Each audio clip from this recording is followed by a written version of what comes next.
Seiring tibanya pagi, kita memasuki akhir tahun. Selamat pagi ibu bapa, oma opa, dan saudaraku yang baik. Kita sambut pagi ini dengan hati riang dan penuh rasa syukur kepada Tuhan. Firman Tuhan yang kita renungkan, Lukas 17 ayat 15. Seorang dari mereka, ketika melihat bahwa ia telah sembuh, kembali sambil memuliakan Tuhan. Saudaraku, salah satu ciri manusia adalah suka lupa. Hal sederhana, kadang-kadang memasuki hari baru pun kita lupa. Ini hari apa dan tanggal berapa? Atau teman masa kecil yang lama tidak berjumpa.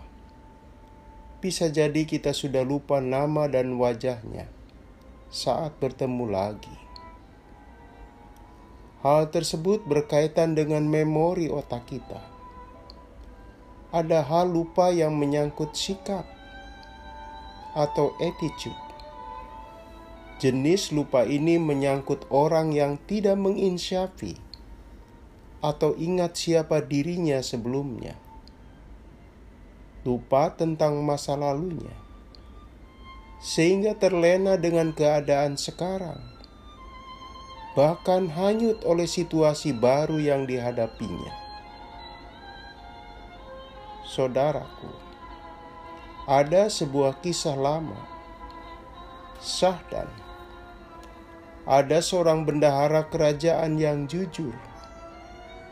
Suatu hari dipergoki raja berada di ruang kerjanya dengan busana amat sederhana. Atau lebih tepat, busananya sangat buruk. Tidak sesuai dengan jabatannya yang mentereng. Hal tersebut menimbulkan rasa tanya dan membangkitkan rasa penasaran di hati sang raja. Sang raja bertanya, kenapa berpenampilan demikian? Apa motivasinya? Sang bendahara itu menjawab bahwa hal itu dilakukannya sejak dia dilantik sebagai bendahara kerajaan.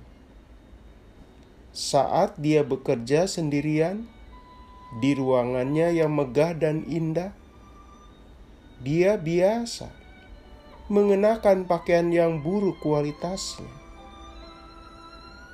Ternyata itu didorong agar dirinya bisa menangkis godaan kekayaan dan tidak terbersit untuk mengambil yang bukan haknya.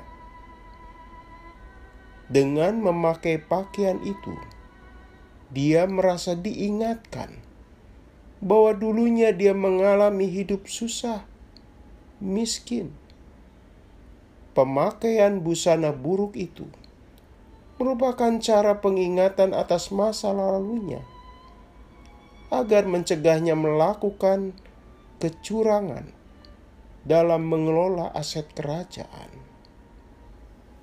Saudaraku, ada 10 orang kusta. Semuanya sama, mempunyai kerinduan untuk sembuh. Saat berjumpa Tuhan Yesus, mereka mengutarakannya, Yesus, Guru, kasihanilah kami. Dan Tuhan Yesus meminta mereka pergi ke imam. Waktu itu, orang yang sembuh dari penyakit demikian harus menyampaikan kondisi kesehatannya yang terakhir kepada imam. 10 orang kusta itu patuh atas sabda Tuhan Yesus, dan di tengah jalan semuanya sembuh. Kemudian, dari 10 orang kusta itu, ternyata tidak semua kembali ke Tuhan Yesus. Saat meminta semuanya semangatnya sama. Namun saat sembuh, mereka yang kembali cuma 1 orang. Karena itulah Tuhan Yesus bertanya, "Di manakah yang 9 orang itu?" Saudaraku, mayoritas dari yang disembuhkan bisa jadi lupa diri. Mereka lupa siapa yang menyembuhkan penyakit mereka, sehingga tak terucap ungkapan terima kasih. Sekaligus tak ada sujud syukur di kaki Tuhan Yesus. Mereka hanyut oleh kegembiraan sehingga lupa diri. Mereka mengabaikan pihak yang berjasa besar dalam hidup mereka. Saudara, jika kita berada di puncak karir, hidup berkelimpahan, uang banyak, posisi sosial baik, kesehatan bagus, hidup aman, jangan lupa masa lalu yang penuh kesederhanaan dan perjuangan. Terlebih dari itu, jangan lupa dengan peran utama sehingga itu semua kita miliki, yaitu kebaikan Tuhan. Sehingga kita tidak lupa diri. Bagaimanapun, lupa diri akan menuntun langkah kita pada jalan yang keliru. Lupa diri bisa lupa segalanya dan hanyut oleh arus kehidupan. Saat ini, kita jangan lupa bahwa kaki kita bisa memasuki di ujung tahun. Karena Dia, kita ingat, cuma Dia di hati kita. Karena itu, kita berterima kasih dan sujud syukur atas segala hal yang kita kecap.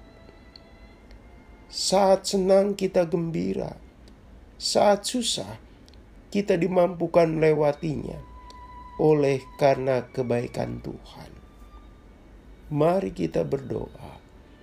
Tuhan, terima kasih atas pemeliharaan-Mu yang ajaib sepanjang tahun ini. Tuntun dan bimbing kami oleh tangan-Mu di tahun baru. Ampuni segala kesalahan dan dosa kami. Dalam nama Tuhan Yesus kami berdoa. Amin. Selamat pagi saudaraku. Selamat menyongsong tahun baru 2023. Masih bersama Pendeta Emeritus Supriyatno. Tuhan memberkati.